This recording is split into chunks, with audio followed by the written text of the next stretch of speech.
Most welcome dear student, आपका एक बार फिर से स्वागत है कक्षा 8 अध्याय 2 एक चर वाले रैखिक समीकरण की एक्सरसाइज 2.5 के दूसरे भाग में। साथियों, अविलंब बिना समय गंवाए हम इस एक्सरसाइज के बचे हुए 4 सवालों को हल करते हैं। चलिए साथियों, आज का पहला और एक्सरसाइज का 7वां प्रश्न आपसे क्या बोल रहा है। 3t 3 into t minus 3 equals to 5 into 2t plus 1। तो पहले इसको सरल रूप के अंदर हम लोग लिखने की कोशिश करते हैं। वो क्या होगा साथियों, हल के अंदर देखिए आप 3 को t से गुणा कीजिए, 3t आ जाएगा। फिर माइनस देखो प्लस माइनस माइनस 3 3 9 और इक्वल्स टू 5 को 2 से गुणा करो, 5 दूनी 10t plus into plus plus और 5 को 1 से गुणा करेंगे 5 ही आएगा। साथियों, ये इसकी सरल रूप हो गई। ऐसा हमने एक्सरसाइज मतलब आपके 2.1 और 2.2 में पढ़ा था। तो अब क्या करना है, अब ऐसा लिखिए यहां पर 3t का तो किस ओर, दाई और साथ में क्या करना है 5 का बाईं ओर क्या करना साथियों, पक्षांतरण करना है। बाईं ओर पक्षांतरण करने पर, तो जैसे ही आप लोग पक्षांतरण करेंगे, पक्षांतरण करने पर क्या आएगा साथियों, प्लस का 5 इस तरफ आया, माइनस का 5 हो गया और माइनस का 9 पहले से इधर ऑलरेडी पड़ा है। इधर क्या है आपके पास 10t प्लस का 3t जब बाईं ओर से दाईं ओर आएगा साथियों तो माइनस का 3t हो जाएगा। अब चाहे मैं इसको पहले लिखूं और इसको बाद में लिखूं कोई फर्क नहीं पड़ता है, क्योंकि समता के दोनों तरफ बराबर होते हैं। तो अब देखिए साथियों क्या बचेगा आपके पास, 10 में से 3 चले गए, पीछे बचे 7t साथियों, और ये -9 और -5 ये आपके हो जाएंगे -14। तो t के गुणा में कौन है, 7 है, तो ये t के गुणा में जो 7 है वो इस तरफ भाग में आ जाएगा साथियों। 7 का भाग 7 में एक बार और 14 में चला गया 2 बार। तो t बराबर आपके पास आया है -2, जो कि इस प्रश्न का हल है। तो बहुत ही आसान था साथियों। चलिए इसी कड़ी में लेते हैं हम लोग अगला प्रश्न। चलिए साथियों, 8वां प्रश्न आपसे क्या बोल रहा है, 15 into y minus 4 minus 2 into y minus 9 plus 5 into y plus 6। तो क्या करना साथियों, पहले इसे सरल करना है। सरल करने का मतलब इन ब्रैकेट्स को खोलना है। तो देखिए हल के अंदर आप लोग क्या लिखेंगे, 15 को y से गुणा करवाओ साथियों, 15y प्लस माइनस माइनस और 15 चौक हो जाएगा आपके पास 60 साथियों। फिर -2 को y से गुणा करवाओगे, माइनस का 2y और माइनस माइनस प्लस 2 नम 18। फिर प्लस साथियों 5 को y से गुणा करवाओ, 5y और फिर प्लस का प्लस और 5 छंग कितने हो जाएंगे 30 और बराबर में क्या चल रहा है 0 साथियों। अब देखिए आप प्लस का 15 और प्लस का 5 जुड़ के कितने हो गए साथियों 20y और ये माइनस का 2y, माइनस का 60 है, प्लस का 18 है, तो माइनस को तो लिख दिया मैंने यहां और इन प्लस प्लस वालों को जोड़ दिया, 30 और 18 जुड़ के हो गए साथियों 48 और बराबर 0।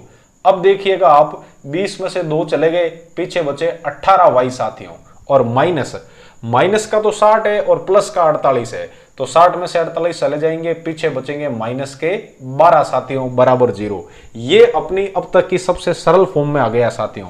तो अब क्या करोगे, -12 को किस ओर साथियों, दाईं ओर क्या करना है, पक्षांतरित करना है, पक्षांतरित करने पर। तो जैसे ही आप लोग इसको दाईं ओर पक्षांतरित करेंगे प्यारे साथियों, ये हो जाएगा आपके 18y और -18y और माइनस का 12 उधर चला गया, प्लस का हो गया। अब y का तो y और 18y के गुणा में कौन है 18, तो वो उस तरफ चला जाएगा भाग में साथियों, तो 12/18। अब 6 का भाग 12 में चला गया 2 बार और 18 में चला गया 3 बार, तो आपके यहाँ y बराबर 2/3 हल आया है। समझ में आया कि नहीं आया। चलिए साथियों, आज का इस सेशन का सेकंड लास्ट और इस एक्सरसाइज का 9वां प्रश्न आपसे क्या बोल रहा है, हल किसको सरल करना है। सरल करने के लिए क्या करेंगे, सभी ब्रैकेट खोल देंगे। तो 3 को 5 से गुणा किया, 5 3 15z प्लस माइनस माइनस 7 3 21 साथियों। फिर -2 को करोगे प्लस 9 से गुणा, तो प्लस माइनस माइनस 9 दूनी 18 और z का z। फिर माइनस माइनस प्लस और 11 दूना 22 साथियों। 4 को 8 से गुणा करो, 8 चौक 32z माइनस का माइनस और 4 को 13 से गुणा करोगे तो 13 चौक हो जाएंगे 52 साथियों और ये माइनस का 17।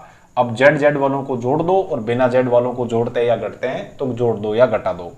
ये साथियों 15z है और ये माइनस का 18z है, तो 18 में से 15 जाएंगे, पीछे बचेंगे 3z और माइनस वाला की संख्यात्मक रूप में वो ज्यादा है तो इस वजह से माइनस के 3z बच जाएंगे साथियों। 22 में से 21 चला गया, पीछे बचा 1 साथियों। दाईं ओर देखिए 32z का 32z, 32z का 32z, 3z नहीं है, 32z का 32z और माइनस का 52 और माइनस का ही 17 जुड़ के और माइनस के 69 हो जाएंगे साथियों। तो अब क्या करना है, z वालों को एक तरफ और बिना z वालों को कर दो एक तरफ। तो माइनस का 69 इधर आएगा साथियों, प्लस का 69 हो जाएगा, 69 प्लस 1 और माइनस का 3z जब उधर जाएगा तो प्लस का 3z हो जाएगा साथियों। इन दोनों को जोड़ के पहले और इन दोनों को जोड़ के बाद में लिख दूं, कोई फर्क नहीं पड़ना है। 32z और 3z जुड़ के हो जाएंगे साथियों 35z और बराबर, क्षमता का निशान बीच में है, दोनों तरफ बराबर होते हैं तो पाछे वाले को आगे और आगे वाले को मैंने लिख दिया पाछे। 70 और 69 और 1 जुड़ के हो गए 70। अब देखिए z का z और z के गुणा में कितने हैं 35, 35 को भेज दो इधर भाग में साथियों। अब दीजिएगा आप 5 का भाग, या सीधा ही दे दो ना, 35 से कम 35, 35 दूनी 70, या आप 5 से काटते तो ये 7 बार कटता साथियों और ये 14 बार कटता, फिर 7 का भाग इसमें 1 बार और 7 का भाग इसमें चला जाता 2 बार। तो कहने का मतलब z बराबर कितना आया है 2, जो कि आपके इस प्रश्न का हल है। चलिए अब लेते हैं इस आज के छोटे से प्यारे से नन्हे से सेशन का आखिरी प्रश्न और इस एक्सरसाइज 2.5 का भी आखिरी प्रश्न। चलिए साथियों इस प्रश्न को आप लोग किस प्रकार हल कीजिएगा, या देखो 0.25 है तो दशमलव के बाद कितनी संख्याएं हैं, चलो एक बार मैं इसको एज इट इज वापस लिख देता हूं। 0.25 इंटू 4f माइनस 3, यह है 0.25 और ये हो गया 10f माइनस 9। या तो एक काम कीजिए, दशमलव को हटा दीजिए साथियों, दशमलव को नहीं हटाइएगा तो फिर आपके दशमलव के गुणा करने पड़ेंगे। तो जो भी आपकी इच्छा है वो कर लेते हैं, घबराने की 1% भी जरूरत है नहीं और मेरे हिसाब से दशमलव हटाना अच्छा रहेगा। तो दशमलव हटाने के लिए देखिए या क्या है, दशमलव के बाद कितनी संख्या है, ये तो अलग गुणा में है, पूरा ध्यान रखना बेटा। दशमलव के बाद कितनी संख्या है, 2 संख्या है। तो जैसे यहां से आप लोग दशमलव हटाओगे तो ऊपर तो हो जाएगा 25 और दशमलव के बाद जितनी संख्या है उतने 1 के बाद 0 लगा देते हैं साथियों। तो ये हो गया 25/100 और यहां है आपके पास 4f माइनस का 3। सेम वैसा का वैसा दशमलव के बाद कितने सार्थक अंक है, 1 और 1 2, तो ऊपर तो रह जाएगा 0, 5 लिखूं चाहे 5 लिखूं एक ही बात है और नीचे 1 के बाद 2 0 हो जाएंगे। तो ये भी हो गया 10f माइनस 9। अब यहां 25 को तो पड़ा रहने दो साथियों, ये 4f माइनस का 3, इधर 5/100 भी पड़ा रहने दो और ये है 10f माइनस का 9। ये इधर 100 भाग में था साथियों, इधर आने पे चला गया गुणा में और इस 100 से ये 100 कट गया प्यारे विद्यार्थियों। अब ये एकदम सरल फॉर्म में आ गया।